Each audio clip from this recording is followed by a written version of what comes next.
And I would love to start us off. I think it's always nice to start with introductions so everyone can just share who they are and get some voices in our virtual space here. So I'd be happy to start. I think most of you know me. My name's Abby Olmsted, even though on here it says Search Inside Yourself as my name.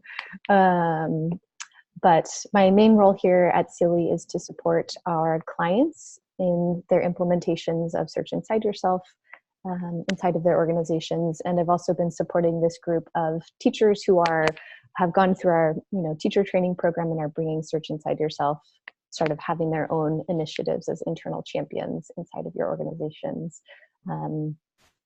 So that's a bit about me, and excited to hear from some wisdom from other folks in this group today. I think it'll be an exciting opportunity to hear about learnings and to share and feel connected in that way. So I will pass it off maybe to Steph if you'd like to share. Sure. Hi, everyone. I'm Steph Stern. I think I know most of you as well, but I work with Abby here at Search Inside Yourself, and I lead both our teams working with Silly's clients directly and help all of you, our certified teachers, do the work that you guys are doing out in the world. So I'm also excited to hear and just to be here and learn from all of you. I see folks from lots of different organizations in different parts of the country implementing Search Inside Yourself and other kind of mindfulness initiatives in many ways. So I'm really excited to have this sort of peer learning space. So thanks, Abby, for hosting and putting this together. Of course, and maybe Steph, you could pick someone. I'll pick someone else. Okay, Cliff, you're next to me on the little screen. There we go. Awesome, thank you. Well, it's exciting to be here. I'm very, very happy to share what I've learned. But so my name is Cliff Smith. My title is the America's Mindfulness Leader for Ernst & Young here in the Americas region, which includes the U.S., Canada, Central, South America. My role is to bring mindfulness to scale across 75,000 people in the Americas. I do some events globally, and we have 280,000 people globally. I do some events externally as well, external to my region, but also externally for some clients as well. I've been at EY for about 5 years. This is a role that was created as of 1 May officially, and so I feel like I have the best job at Ernst & Young, maybe the best job in all of the United States. We'll see. But happy to be here, excited to share and have a great dialogue today. Congrats on your newish role, Cliff. That's super exciting. Thank you. So Thomas Fries? Please, I don't know if it's too loud. Is this okay from background? Okay. I'm Thomas, based in Berlin, Germany. I certificated with cohort 5, and I wish to bring Search Inside Yourself to Axel Springer, Europe's biggest publishing company, and I'm working there as a product manager in IT Online, and I do Search Inside Yourself trainings and mindfulness courses. And I pass on to Aaron. Hi, I'm Aaron Kulich from Cohort 4, and I live in Berkeley, California, and work at the University of California, Berkeley. And I don't have any official role within the organization, but sort of have been growing within UC Berkeley, across the UC system, and research universities across the US.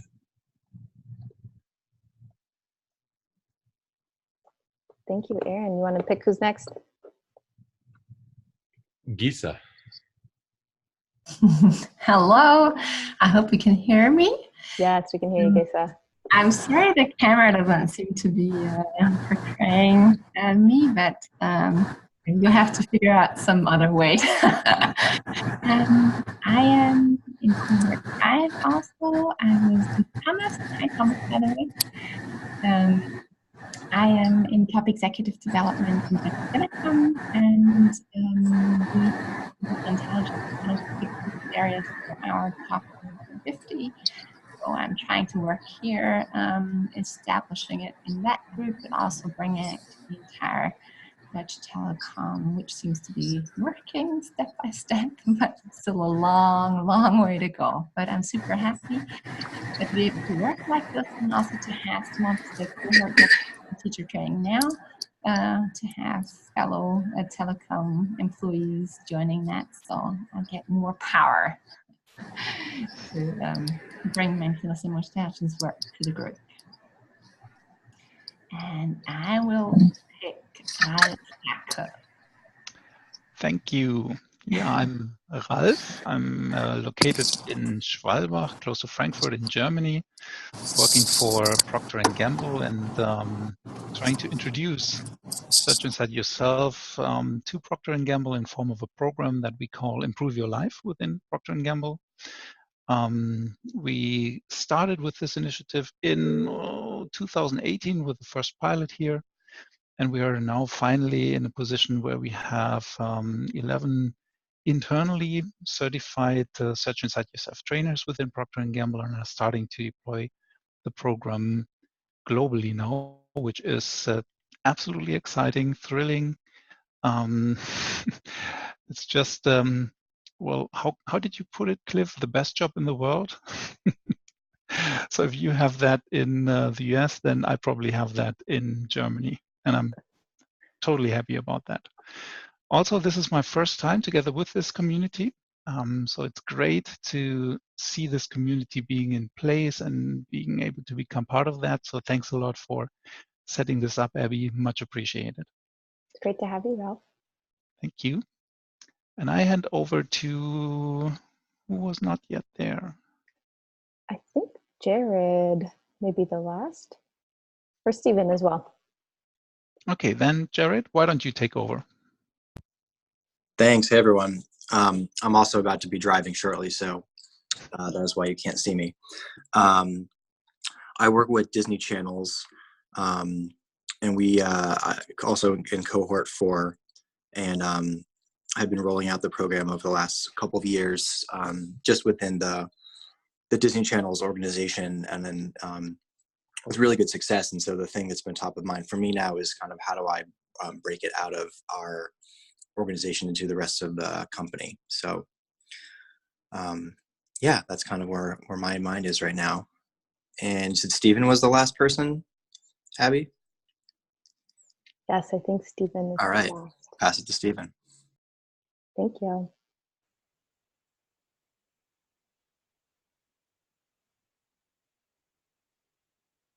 Having a network of people like this that we can talk through some of the challenges and opportunities that we all face. So I'm Stephen Baines, based in the UK, specifically the north of England. I work for Salesforce. This isn't actually my day job. I am doing the utmost to try and make it my day job, as I'm hearing a lot about the best job in the world, which I fully agree with. But so my job is classed as a business architect, so I'm working with customers around things like digital operating models and looking at Salesforce rollouts and things like that. But we are looking at various ways that we can bring this type of thinking, of approach to our customers. That's me. Alrighty, thank you, Stephen. And thanks for everyone who's sort of in transit. I'm glad that people are still able to join despite going to work, coming home from work, all of that. I think it'd be great to have everyone's presence here on the call today. Well, now that we have everyone introduced, everyone knows each other, we're going to start with our rounds of sharing learnings. So on the docket for today, we have Stephen will be sharing a bit about his learnings so far. And then we were supposed to have Brittany from Nike joining, but I'm not sure if something's come up for her. I don't see that she's joined yet. So TBD if Brittany joins, and then Cliff will also be sharing. And the format that we'll use is roughly, each person will have about 5 minutes to share, and then we'll do about 10 minutes roughly of Q&A, so people can inquire about what's worked, what hasn't worked, tell me more about that, etc. And then there may be some extra time at the end, so we'll just see what happens there. But that's the rough structure. Does anyone have any questions about how that will all work? All clear. Great. Thanks, Val. Awesome. So Stephen, if you'd like to kick us off, and then just generally in terms of time tracking, Stephen, until roughly 8:30 a.m. here. So whatever that is in your time zone, just roughly the next 15 minutes or so. Yep. Okay, cool. Awesome. It'd be great to get other people's perspectives on this too, and you know, anything that I've done that you may think is interesting and want to hear more, happy to either connect in this 10 minutes, as Abby said there, or offline as well. So some people know who Salesforce are, some don't. So I'll give a bit of background as the company. So we're a tech firm, software as a service firm. Customer relationship management is what we do. But one of the big things about Salesforce is that we have a really strong culture. We call it the Ohana, it's the family. And it's essentially a people and customer first business. We regularly get voted as one of the best places in the world to work. So it just emphasizes how strong this cultural element, looking after our people, is actually to the leadership. And I'll be the first to admit that 100% resonates. It's not lip service that you read in the media and things. The reason I mention this is because it makes the company seem as though it's prime for search inside yourself and other mindfulness related initiatives, which what I've found is it 100% is. So I finished the teacher training in, I think it was July. I've run 3 different practicums, and there's been a number of remote sessions that have been held with a group in a remote group. And it's been to much success. So the data that we've been gathering, we've been using the standard Search Inside Yourself surveys, and we've also been adding questions in from our employee survey as well, relating to psychological safety. We've basically been knocking the baseline out of the park, talking anywhere from a 30 to 40% uplift on those baseline numbers. So we 100% know that the things we're doing, they are working. With everybody who comes and attends. So this stimulated a good few months ago the request going into talent management and also employee engagement to basically ask for budget to formalise this practice, as it seems as though many of you have done yourselves. And unfortunately, it wasn't actually approved. There's a focus in the organisation on some work with Amy Edmondson. You may be familiar with her. She does a lot on psychological safety. And that was the organisation's focus. But what they did say is to keep on going and to keep experimenting, keep gathering the data, keep demonstrating the case amongst the employees, and keep making the difference that we were. And that's kind of where we're at now. That we've run these series of practicums, we've run these remote sessions that have actually worked really well as well. And now we're just thinking, how can we basically re-kick things off again and do things either just on a smaller micro scale, or how can we basically start doing Search Inside Yourself sessions on it would be a much smaller scale than what we had imagined within the original business plan. So yeah, we're just kind of at that stage at the moment where it's just kind of figuring things out going forward. I'm just trying to think if there's anything else that may be helpful for people. I think, so some of the thing to mention is that, so while Search Inside Yourself has been the core as to what we've been talking about, there have been a lot of kind of spin-offs from this. So say online sessions, which have been focused on elements such as how to build resilience. We had a big wellness week back in October where I presented on difficult conversations. And there's other kind of similar topics such as handling stress and campaigns around that have been going on as well. We have little groups of people who kind of swarm around things like this. We call it conscious leadership. And they're kind of helping to run different strands of things in that respect. But at the moment, the majority of all of this is volunteer work. So I can't think of anything else. So I'll just open it up if anyone's got any questions or any suggestions around what our approach is so far.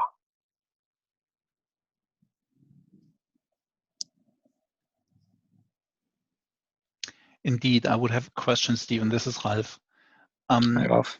How did you actually position your program, the Search Inside Yourself program, within Salesforce? Did you position it as a well-being initiative or a health initiative, or how did you position it?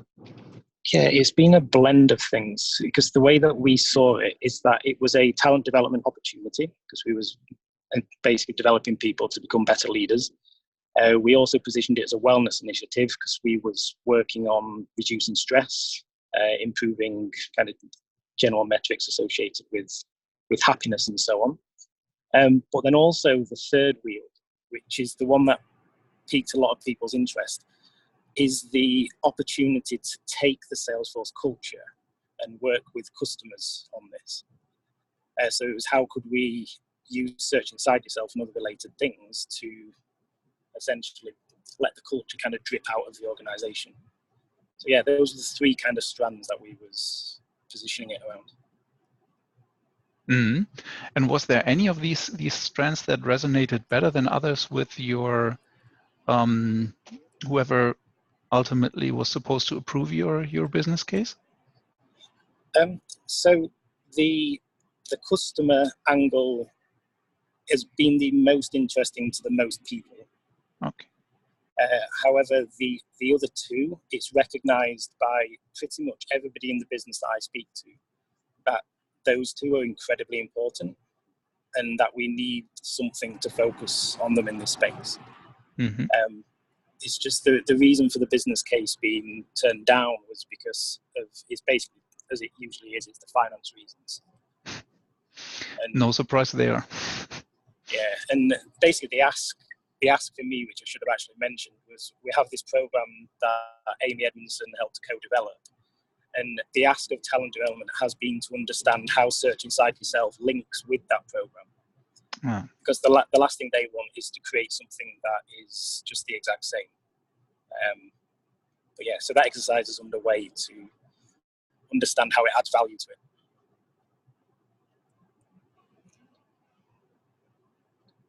Got it. Thank you. Yeah, thanks, Ralph. Appreciate it. Any other questions?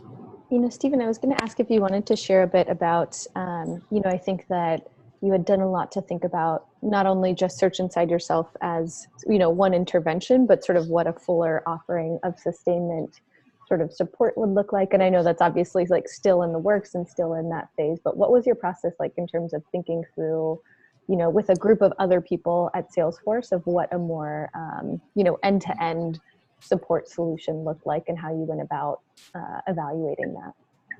Oh, yeah, good, great point, great reminder. So one of our senior leaders, he went on the 2-day program in London that happened, I think it was last year, and his feedback, so he's well versed in this space. He's a practitioner, and he reads a lot of articles, a lot of material, a lot of books, all within kind of the EQ, stress, all that space.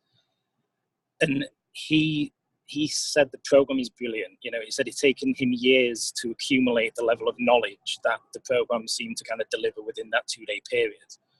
But he did have an observation that at the end of the 28-day challenge, it did feel as though people may drop off and kind of begin to revert back to type a little bit, or at least there was the risk for that to happen. So he was curious about what we may do to actually remedy that. So we've begun thinking about, people are presented with lots of information, lots of articles. So you think of TED Talks, some really profound TED Talks. There's lots of Google videos that Daniel Goleman has, lots of articles that he has wrote, also other people as well. So we started creating, it was just started off as a newsletter. So we release this every month. It's just a bit of a dissection of a lot of these articles, but it's actually providing a bit of a reflective lens over them as well. Because so often we just read the article and necessarily don't have that, so how does this actually apply to me moment? Or how does this apply to my team moment? So this allows people to just maybe think a little bit differently when they're maybe reading some of this material. So yeah, currently we're basically doing monthly releases of those, and we're considering actually upping them to 2 weekly, every 2 weeks. and just reducing the amount of content that's in them because they are a little bit heavy. Yeah, so thanks for the prompt there, Abby. Appreciate it. Thanks, Stephen. But then there was like other things that other thoughts this has prompted, that like conversations I've had with a lot of people who were there at the start of Search Inside Yourself always emphasized that it was the small things early on that kind of really made it what it is.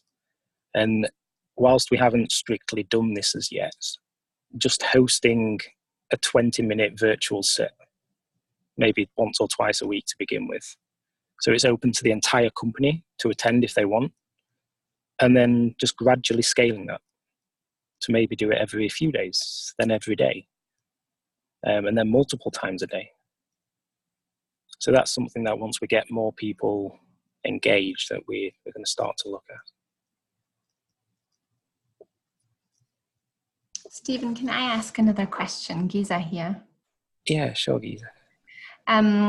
Like when I have been teaching either in Deutsche Telekom or elsewhere, one of the main aspects that people were sort of yearning for basically was having meditation guidance. And I know there are lots of apps and everything, and also obviously I do recommend them and stuff, but does your company have sort of, at least here in Deutsche Telekom, I'm working at sort of establishing meditation rooms and also trying to find people that, obviously there will be spaces where there's just silence and you can just go sit or use your app or whatever. But also I'd love to have people where there's lots of knowledge and who are meditation teachers actually guiding meditations. Is there any experience that you have within Salesforce, or maybe other people here in the call that have from there? Because that seems to be a big element that I'm sort of confronted every time I do teach. Yeah, I'd be interested in other experiences too on this. So Salesforce have wellness rooms, we call them, in just about every major office. The feedback from leadership is that they're rarely used. And now I don't know if that is true.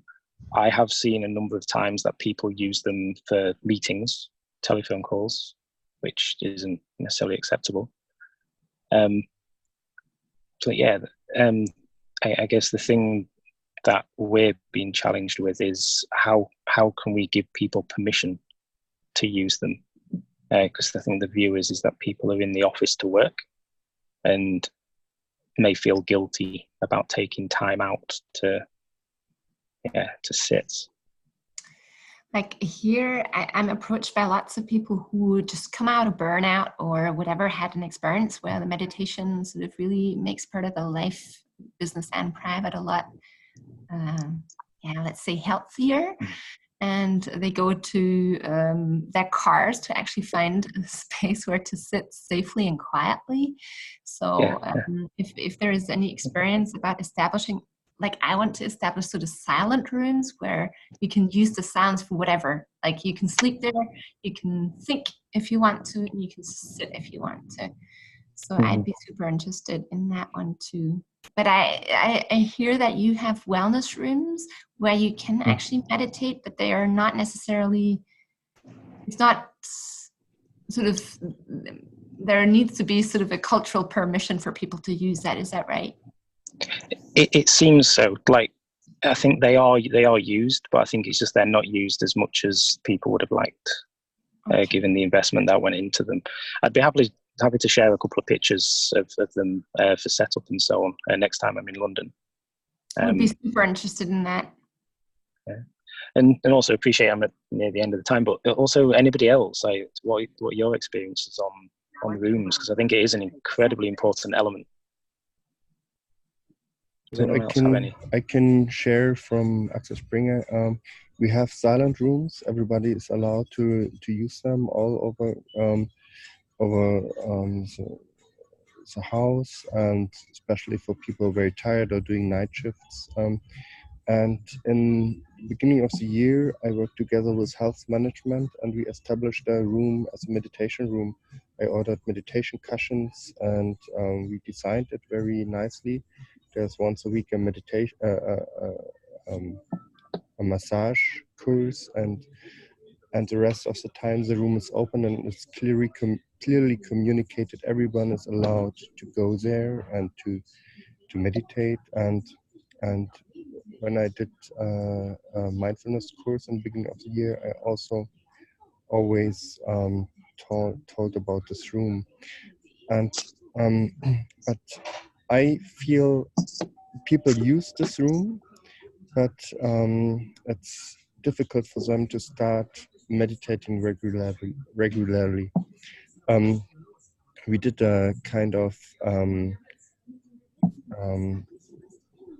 tombola thing where people could win a meditation course with me in this room.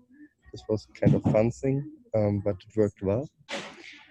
And now, when doing Search Inside Yourself programs in the house, I combine them with weeks or months of weekly mindfulness classes afterwards, where we do meditate, where we do integrate, where I repeat parts of the program.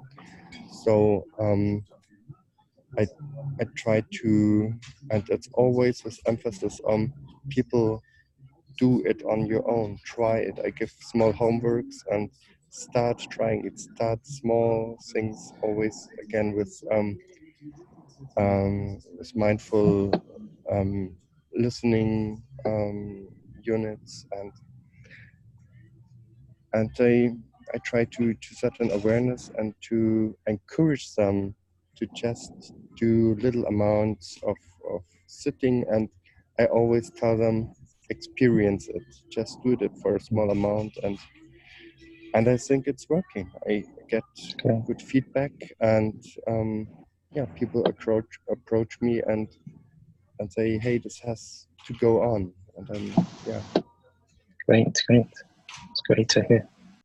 I'm wondering if anyone else has any experience. I think this is a great topic to explore a little bit more, and then we'll move over to Cliff, but would love to see if anyone else has any experience with kind of that physical room and how you can create a culture where it's acceptable to use it, and how what's worked or what hasn't worked.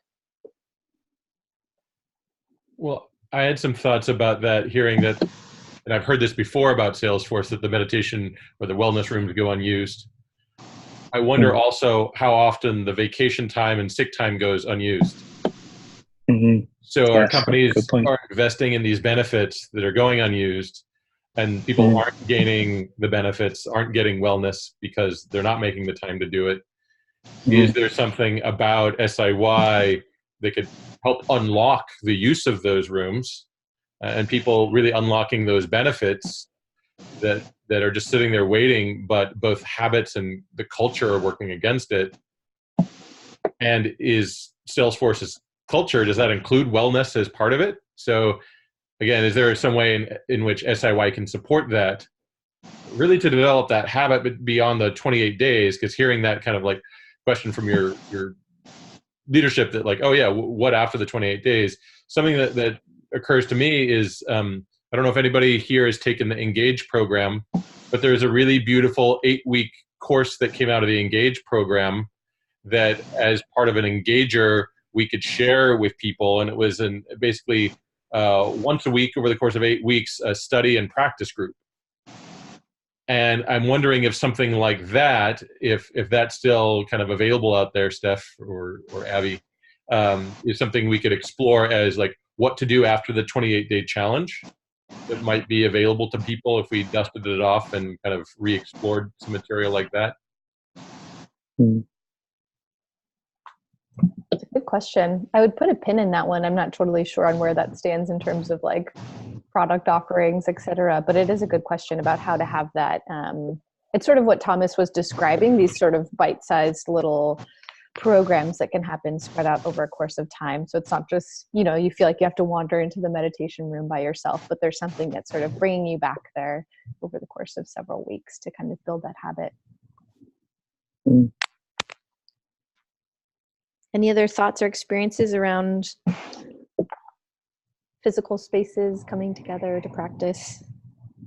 One thing I would like to add, I realized people have really not enough time, and so I think I took conference rooms in the during lunchtime, and I reserved a half an hour during lunchtime.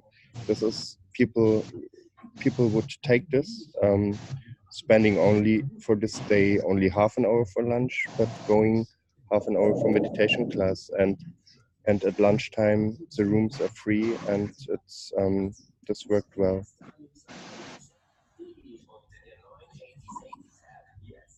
I can also share some some of the experiences that here at PNG, because some of the things you were mentioning, Steve, sound very familiar in terms of people feeling guilty if they are really setting aside a certain amount of time to just sit and meditate.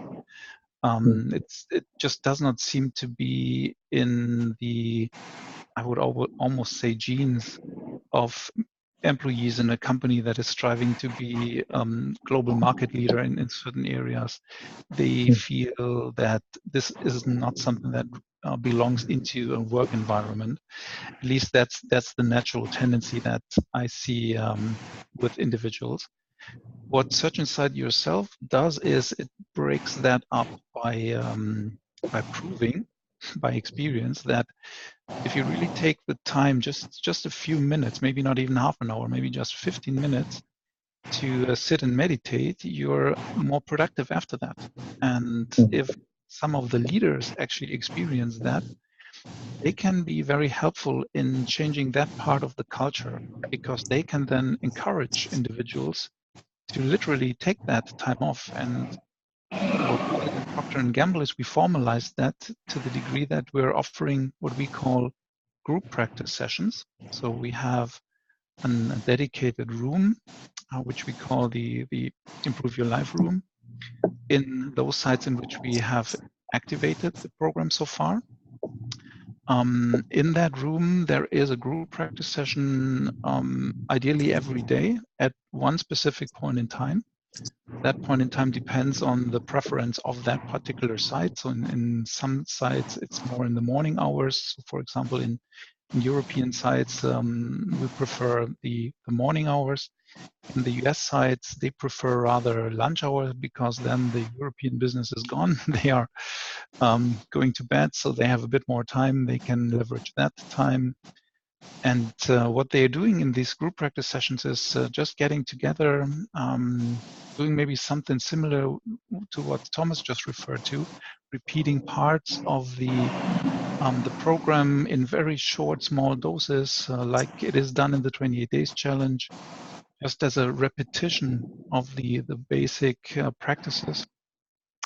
And having the opportunity to do that after the 28 days really does two things. First of all, it establishes something that we call local community. So folks are continuing to practice as a community and remind themselves that they wanted to continue with it. So you have this group dynamic that helps to continue, even though there is no formal engagement from the company to actively do something. They do that on their own. And the second thing is that if you really continue with these practices, they truly become a habit. It's no longer something that you have to remind yourself of needing to do or needing to practice, or where you need an external reminder to do that.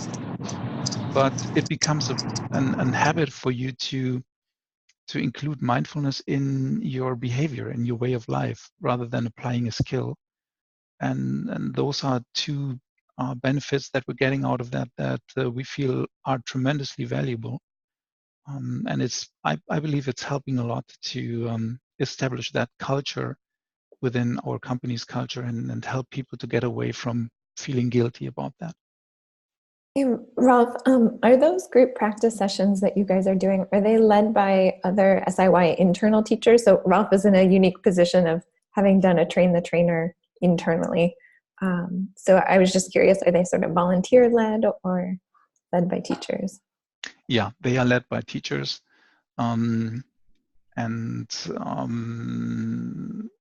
we are looking for volunteers as well, others that might be interested to host these sessions. There are quite some that are interested, but might not bring the necessary qualification with them to really be able to host such sessions. But in general, we're hoping that with a continuation of the program, we will find additional folks that will be able to do that. But so far, it's the internal teachers. Thanks. Can I ask the super detail, Ralph? Sure. In Deutsche Telekom, I find there's lots of need for it, or people want that. Now the question is who pays for the room, because you have an internal sort of system where you have to book room, and obviously that costs money, right? So for me, I'd love to do that because that's just what I love to do, and because I'm super convinced about it. But the thing is, like, because mindfulness and emotional intelligence is not yet part of sort of culture or HR initiatives or so, the question is who actually pays for it. So that would be a very minor detail, but to me that would be super interesting. And any information, even like also Thomas, pictures of what you've created and how it is used, I think would really help me, or maybe hopefully help me to get this to another level, because right now I'm just trying to gather support from all sources that I can get. Not so much like there's lots of people who are super convinced about this, but to really push this forward and get a decision for someone also taking care of it financially, that would be really helpful. So very specific question, who actually pays for the room rent? It's an excellent question. It's not a minor detail. It's actually a major detail. And as you can imagine, we had quite some discussions in the company on how we can fund this. Ultimately, we ended up to, well, let me take one step back. The way we position the program within Procter & Gamble is that it is an personal leadership development opportunity for everyone in the company. So it's not geared towards any specific group, any specific business unit, any specific executive level. Is geared to everyone. With that positioning, we have the opportunity to tap into existing funds that are available for site facilities. So anything that might be left over in a budget for any given fiscal year that needs to be spent, this is something we can draw from. And that's what we did when we started with our pilot sites. So we talked to the respective facility leaders in these sites, and we were asking, is there anything you can give us in order to set up a dedicated room? And what we found is that there are some sites where this is very easy, luckily, because not all of the conference rooms are occupied to the degree they would love to see that. There might be some additional funding for well-being area. We call that vibrant living within P&G, but regardless of the name. So some funding coming out of the wellness area. And we put that together and we're able to start with very moderate rooms, basically conference rooms that we connected. We tear down some walls. We added some chairs, seating cushions, and yoga mats, and that's it. So it's pretty much an empty room with bare equipment. This was relatively cheap. It was easy to be set up, and it was easy to use these rooms in order to prove the point that they are helpful. Other sites went significantly further than that. They actually designed beautiful rooms for that purpose, simply because they believe in the fact that if the room is beautiful, it draws more people into the room, and then more people take advantage of that. So they were willing to invest more. And there were also other sites that were not interested to invest in that at all. Basically, due to a high occupancy rate, all the rooms were fully booked for whatever reasons, and there was just not any spare room available, and they were not willing to invest in additional. So we had all of that, and I think the way forward for us is to really get data on usage of the room, get data on feedback from folks that are using the room in terms of if that does any good for them, and if so, in which direction, and then leverage this data to create a business case going forward for additional rooms in other sites.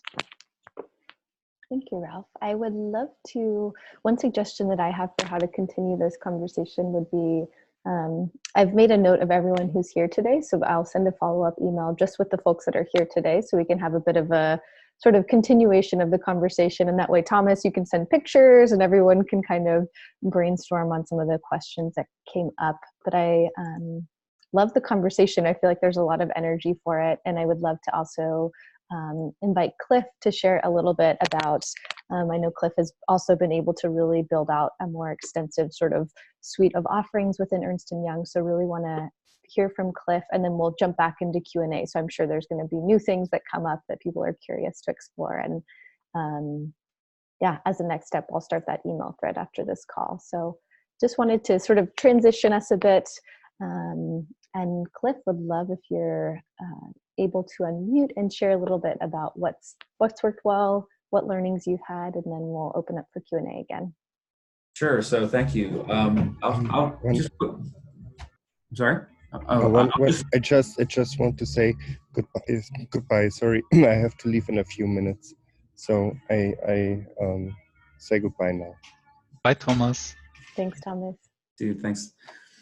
Just to quick level set where we are at EY, and that we only have 13 minutes, so I'm going to try to go quick to really hit some of the highlights. So we have 2,000 network members. About 8% of those are senior executives at the firm. We have over 50 champions across 42 countries. I've personally rolled out at least an intro to mindfulness to about 25,000 of our employees so far, and we have over 1,000 we teach an 8-week course. So our network started, or our program started in 2015, and most of our instructors, their initial introduction to mindfulness was through MBSR or MBCT programs, and so that's really how we base our program, is sort of that 8-week model, just to sort of be very transparent about what we're teaching.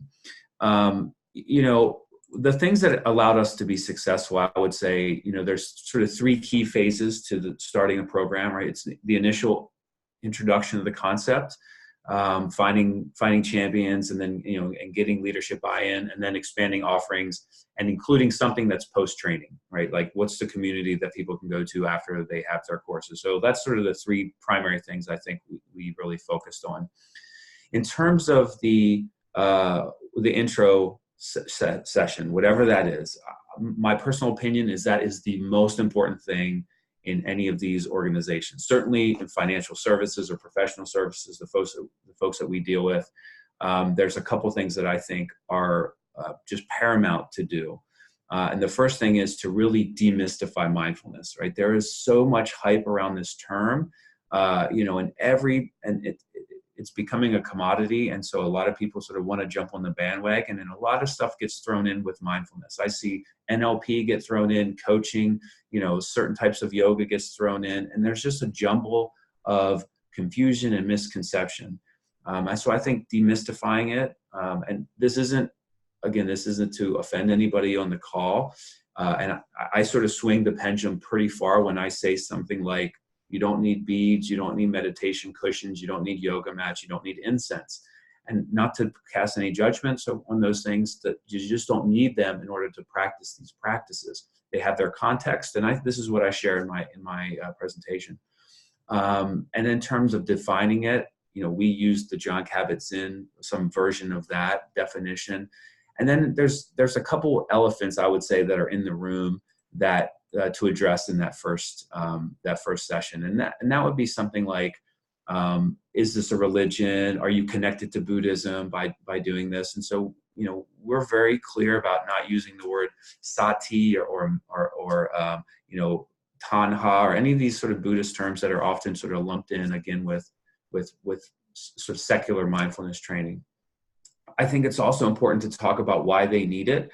So at EY, I'm talking to, I would say, the top 5 to 10% successful people in the world, or 1%, I should say. And most of them have gotten to where they are today without a daily mindfulness practice. So why even show up to this thing? And part of that is, what's done in Search Inside Yourself. We talk about the VUCA world and stress that we're facing. And I think there's really a lot of value in sort of drawing the changes in the world that companies have to deal with and say, do we really think we're not also impacted by the changing world? And so there's some things around that. Giving people a real experience of what it's like to be on autopilot. Like we talk about this, other programs, SIY, they talk about this very important stat that came out of Harvard, the 47% of the time we're on autopilot. How do you make them feel that? All right. How do you make them feel that this is a situation that happens to them? And so incorporating a story, a personal story, something that they can identify with that's universal. Something like, starting a bag of chips when you're watching a movie and discovering your hand scraping the bottom of the bag, realizing you just ate an entire bag of chips without realizing it. Like that's probably a pretty universal experience that people can identify with. 47% is important. That gets some people from an analytical perspective, but there's no feeling or emotion in that. So I think bringing some of that into an initial conversation. Touching on the science and the benefits, obviously we do that in SIY. Simple practices, right? My personal opinion, the first exercise that I do with them is like a 2-minute awareness of breath. And within that awareness of breath, I also try to prove to them or show them all the stuff that they didn't need, right? So after the exercise, you didn't need any beads to do that. You didn't need to sit on the ground. You didn't need to hold your hands like this. Again, not that there's anything wrong with those things. I think in SIY, and I absolutely love all of the people in my class and connected with a lot of folks. There's sometimes a challenge though to sort of peel back some of the spirituality away from some of the exercises. There's nothing wrong with the spirituality. The best place for it probably isn't in a boardroom at your firm. And so figuring out a way to convey it without that layer, I think that's important. And I think we do that with science. So the first practice should be simple, and in the describing of the guiding of the meditation, even saying, okay, maybe you have to breathe in, a bit more deeply to notice that spot that's going to be your anchor point, and then helping them understand, like, okay, I invite you to release any impulse to control your breathing. This isn't a breathing exercise. This isn't yogic breathing or box breathing. This is an exercise in attention and awareness. Helping them understand the difference between a mindfulness exercise and something like metta. Obviously not saying metta, but loving kindness or just like me. Those are great meditations. They're not mindfulness. So being very clear about what's mindfulness and what isn't. I think people, in my experience at EY, people like that they have a clear view, because when they go to an app, and they see 30,000 free meditations, a guided visualization meditation of you being on the beach and hearing the waves can be extremely relaxing. It's important to let them know that that's not a mindfulness meditation. The research they're seeing primarily is about mindfulness. So helping them see the difference is really helpful. Some things that I would say not to do, which I've seen happen, talking about our, invisible connection to the universe, or to other people in the world. Again, not that's not happening. Maybe that's true. Probably not the best place to put it. And this may be basic stuff, but I just want to share it because I've seen so many people hurt themselves. If the introduction of mindfulness goes badly, you sort of set your company back for years probably, because they don't want to sort of touch it. I have some notes here that I want to make sure I touch on. So a big milestone for us was transitioning to our learning and development and sort of spreading it. We also started small. I mean, my first class, Intro to Mindfulness, was 6 people around a conference room table, right? And word of mouth, 6 turned to 12, turned to 24, et cetera, et cetera. One of the folks that have been crucial to spreading this are event planners, right? Salesforce, you have huge events every year, right? Those folks are really looking for good quality content that is going to give people a great experience. if you can show them that this is a great experience in 45 minutes or an hour, whatever they have, they will invite you. And if you get, at EY, they get graded on the feedback that people provide for their events. And so if you're a go-to person that can provide something that's very helpful, you're going to get invited back. And then it's the people, the quote unquote, the people that are demanding this training, as opposed to us sort of pushing it, if that makes sense. We're not pushing it to leadership. Everybody else is asking leadership for it. There's only 4 minutes left. I have a lot of other things I can say. I'll just stop there so folks can maybe ask some questions. There are some perils and pitfalls I think that would be worth talking about as well as you grow. But I think, yeah, I'll just stop there because I'll start rambling. Thank you, Cliff. I think those are some great, especially as teachers, you know, going through and knowing that we have that that role as teachers to how people are introduced to this. I think those are some great call outs. Curious if there's any questions in our last few minutes together, any questions for Cliff based on what he shared.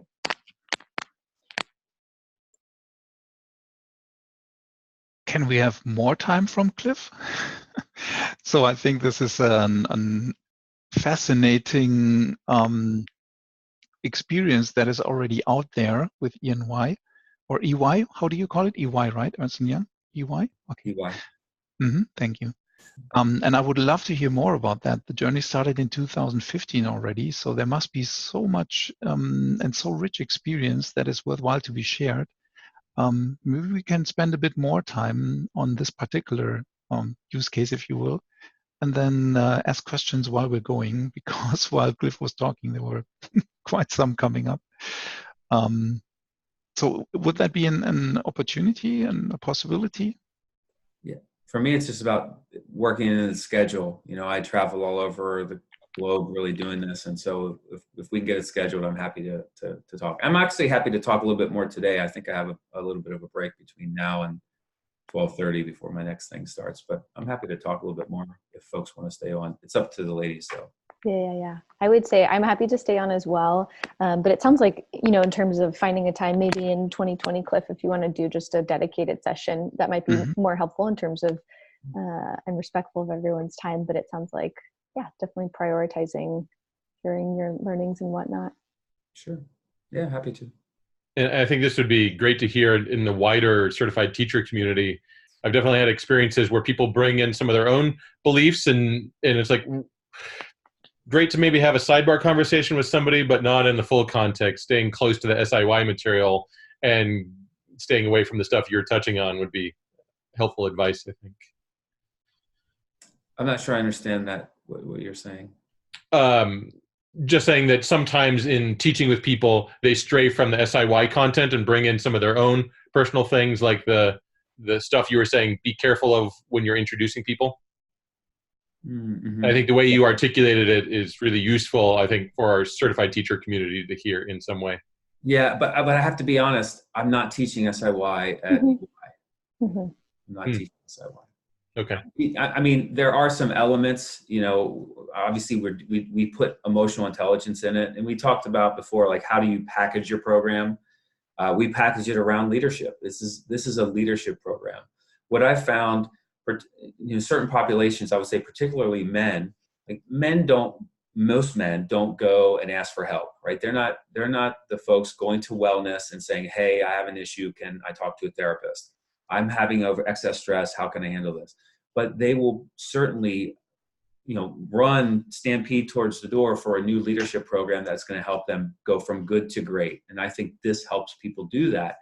And not that we don't collaborate and partner with our wellness folks at EY, we do, but that's not how we started. They started coming to us because we were such a draw for folks to do this work. And we do pre and post course surveys too, and we gather a ton of data. We're using like the 5-facet mindfulness questionnaire, you know, the psychometric, you know, questionnaires that are used in a lot of the research, and our outcomes are doing very well relative to some of the other programs we have, and that makes a difference. And when we share that, people notice. And so I don't know how I got on that train of thought, but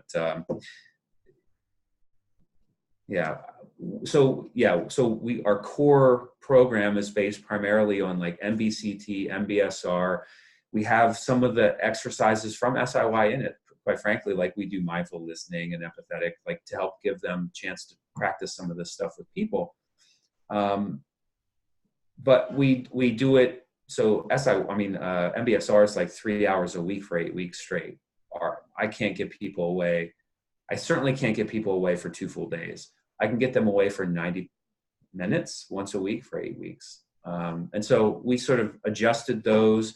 Our teachers are qualified MBSR teachers, and so we just sort of adjusted it for the corporate group. I've taught SIY, or I wouldn't be on the call. It just hasn't been what's resonating in terms of its 2-day, everybody goes away for 2-day structure. I have not been able to make that work at EY at scale. So anyway, I think you're muted, Abby. I am muted. Yep, thanks. It looks like most people have to jump off, but let's circle back about opportunities, just to connect and explore this further. And I think as a next step, I'll reach out and send an email to folks so people can stay connected. And if there are any other questions that people were curious to explore, we could do via email. Sounds good.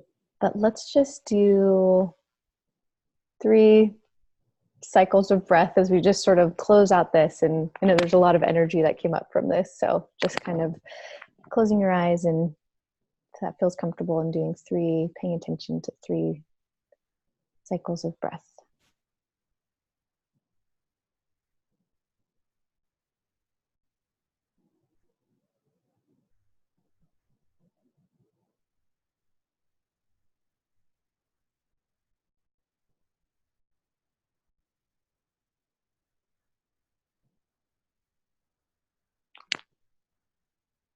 And whenever you're ready, just opening your eyes and wishing everyone a great rest of your day, start of your day, end of your day. Thanks so much. I really appreciate everyone's time and engagement. Yeah, thanks everyone. Thanks very much. Thank you. This is great. Thank you so much. Yeah. Bye. Take care. Bye-bye.